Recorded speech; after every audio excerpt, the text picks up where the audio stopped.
কিছু মানুষ আছে সে কমপ্লেইন করে যে, "স্যার আমি খাওয়া-দাওয়া এত কন্ট্রোল করি, এত কিছু করি কিন্তু আমার ওজন কমতেছে না। মানে ওজন বেড়েই যাচ্ছে।" আবার কিছু মানুষ এসে কমপ্লেইন করে যে, "স্যার আমি শত চেষ্টা করেও দেখা গেল যে আমার কনস্টিপেশন কে ভালো করতে পারছি না। সব মেজার নেওয়ার পরেও কনস্টিপেশন থেকেই যাচ্ছে।" আমি এইসব মানুষদেরকে অবশ্যই বলব যে আপনারা থাইরয়েড ফাংশন টেস্ট করুন। হাইপোথাইরয়েডিজম সোসাইটিতে সবচেয়ে আন্ডার এস্টিমেটেড একটা ডিজিজ।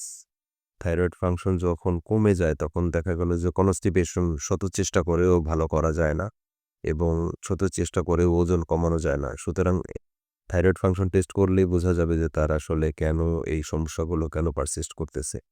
থাইরয়েড ফাংশনের এই টেস্টটা সব জায়গায় বাংলাদেশে এভেইলেবল হওয়া না হওয়ার কারণে দেখা গেল যে এই টেস্টটা সবাই করে না এবং থাইরয়েডের যে অ্যাবনরমালিটিটা অনেক ক্ষেত্রে দেখা গেল যে মানে পিওর হাইপোথাইরয়েডিজম, অনেক ক্ষেত্রে দেখা গেল যে এগুলো সাবক্লিনিক্যাল হাইপোথাইরয়েডিজম গুলো সমাজে একদমই অজানা থাকে।